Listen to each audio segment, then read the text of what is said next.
Salam, əziz xalqımız, əziz takipçilərim. Doğrudan da ata, ana müqəddəs bir varlıq. Onların qədrini sağlığında bilib, sağlığında dəyər vermək hər bir evladın borcudur. Amma təəssüflər olsun ki, biz insanlar öz borçlarımızı layiqincə yerinə yetirə bilmirik. Sağ ikən biz atamıza, anamıza, valideynlərimizə layiqincə dəyər verə bilmirik. Sonradan dərk eləyib, başa düşəndə isə gec olur. Üzümü mən buradan tuturam, hər bir gənclərə deyirəm, atanızın, ananızın qədrini sağlığında bilin. Ona sağlığında dəyər verin. Ata, ana doğrudan da müqəddəs bir varlıq. Onlara dəyər vermək bizim hər birimizin borcumuzdur. Dünyasını dəyişən valideynlərə Allahdan rəhmət diləyirəm. Yerdə qalan valideynlərə Allahdan can sağlığı, üzünü valideynlərə. Günahdır atanın qəlbinə dəymək. Müqəddəs bir varlıq deməkdir ata.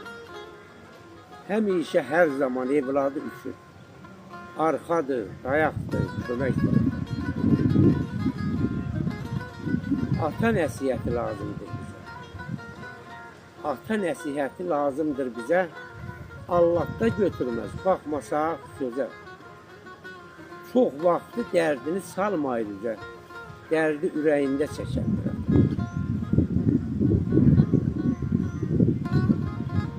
Ata ağsaqqaldır, evdə, eşikdə.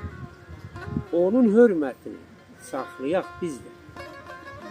Bu sözü demirəm mən yalnız dildə, sinəmdə döynən, ürəkdir. Atanın bir yeri, ananın da bir. Hər ikisi evladı, ürəkdən sevir. Əgər lazım gəlsə, varından keçir, hətta canından da keçər.